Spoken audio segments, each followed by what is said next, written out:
অমুসলিমদের যে সংস্কৃতি আর কৃষ্টি কালচার, এটার প্রভাবে আমরা প্রভাবিত হয়ে আমাদের কাছে ভোগ মোজ মাস্তি এটাই জীবনে পরিণত হয়ে গেছে। আল্লাহর কসম, ভোগ আর মোজ মাস্তির জীবন জীবন নয়, এই জীবন উপভোগ্য নয়।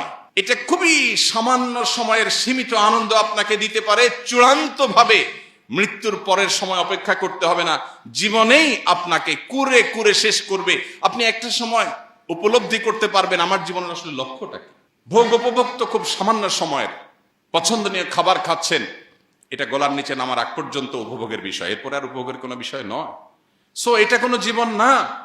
জীবন হলো সংগ্রামের জীবন, জীবন হলো ন্যায়নিষ্ঠতার জীবন, জীবন হলো আল্লাহর দাসত্বের জীবন, জীবন হলো আল্লাহর গোলামের জীবন, জীবন হলো প্রকৃত অর্থে আল্লাহর সামনে নিজেকে সঁপে দেওয়ার জীবন। জীবন হলো ত্যাগের নাম, জীবন ভোগের নাম না। জীবন হলো স্যাক্রিফাইসের নাম, জীবন উপভোগের নাম না। জীবন শুধুমাত্র বস্তুবাদের নাম না, জীবন হলো আখিরাত মুখিতার নাম। আল্লাহ আমাদের সবাইকে সেই জীবন লালন করার তৌফিক দান করুন।